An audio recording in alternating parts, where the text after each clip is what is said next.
Hello guys, welcome back to Pentafinity. Today we're going to be creating a first-person shooter in Unity.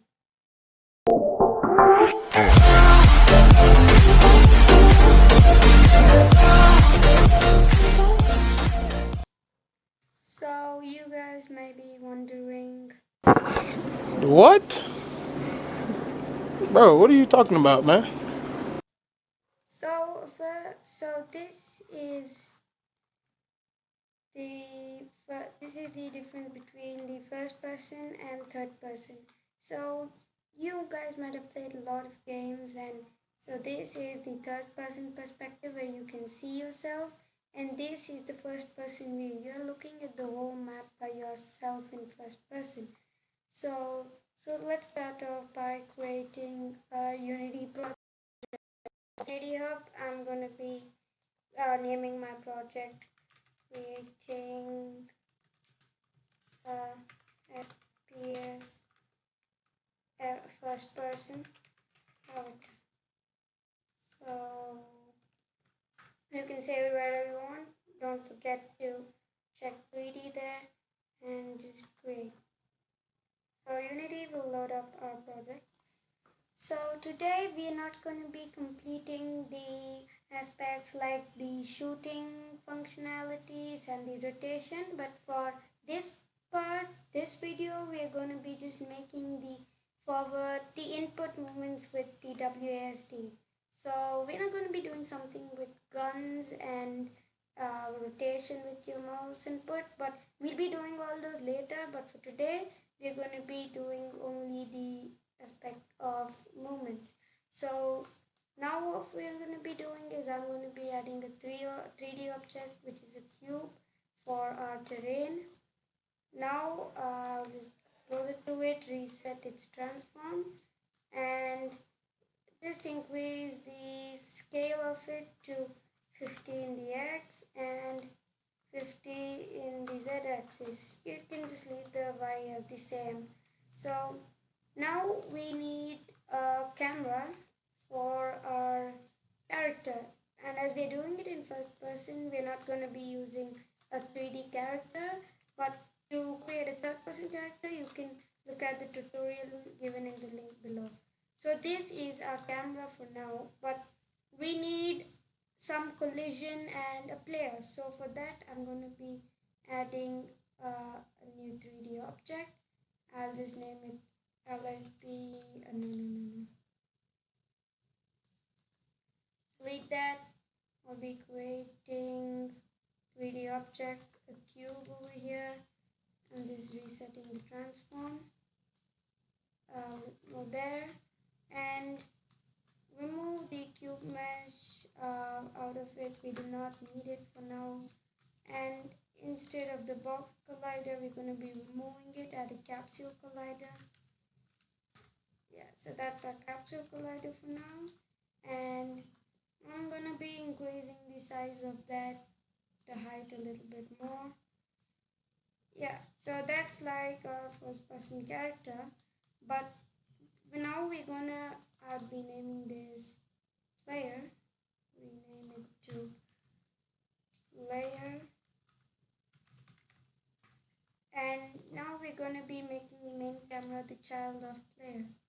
So just there. And now whatever happens, the main camera will follow your player. So before that, we'll just make it in such a way that our main camera should be somewhere higher than the player.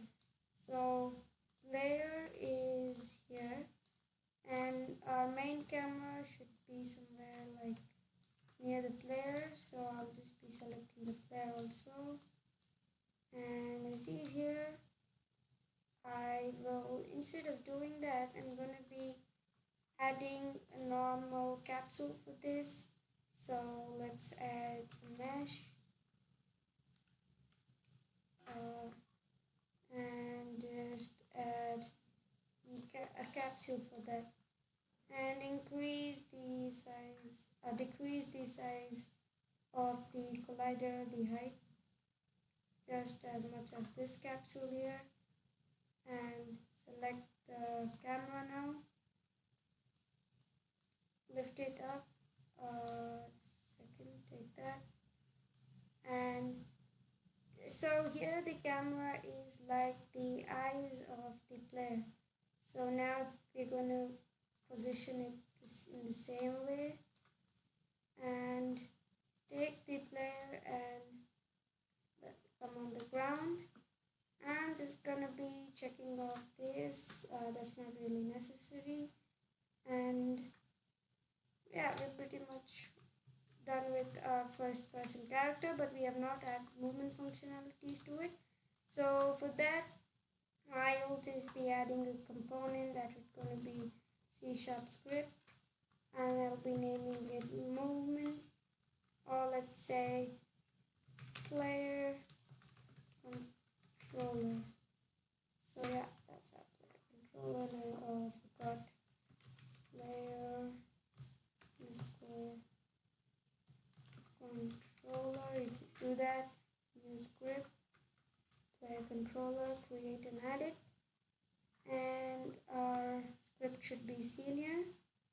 Now I'm going to be editing the script with Visual Studio. You can use any IDE, like anything, you know.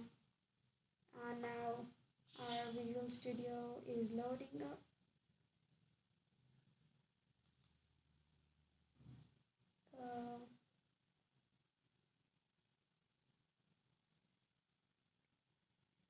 Yeah, our Visual Studio is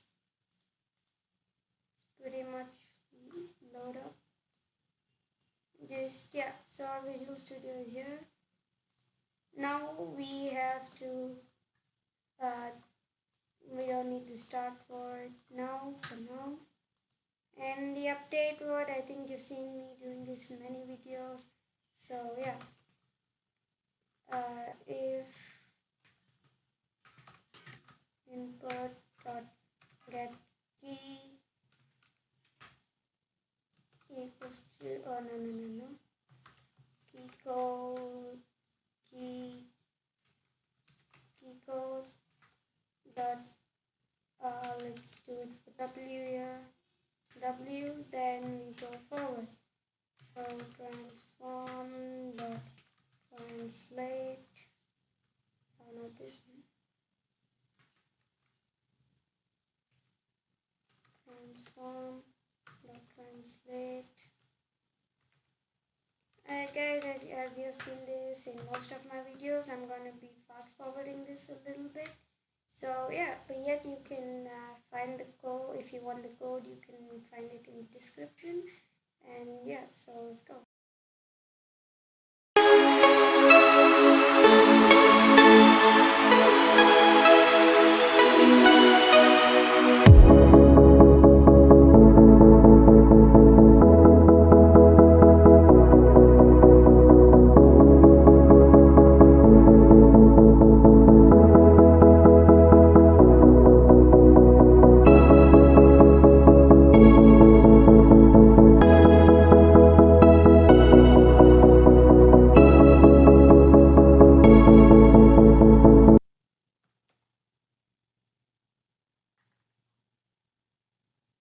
So our code is pretty much done now.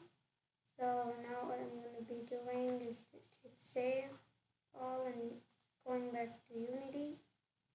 And you should see that our player controller has a movement speed. I'll be setting it to 20 for now. You can set it to anything you want. That is going to be the speed of the player. And now let's test it out. As you can see, according to my keyboard inputs, it's moving left, right. We still cannot rotate the player, but I can, we'll be doing that in the upcoming videos in this series. So if you like the video, please make sure to subscribe and like the video, and you can comment if you have any doubts. I'll try to answer all of them. And to find the source code for this, you'll be finding a link in the description from where you can access that code. So yeah. This is Panaffinity signing off, and I'll be coming up with a part 2 where we're going to be doing rotation, and yeah, we'll also be having guns in the upcoming videos. So yeah, please make sure to like and subscribe.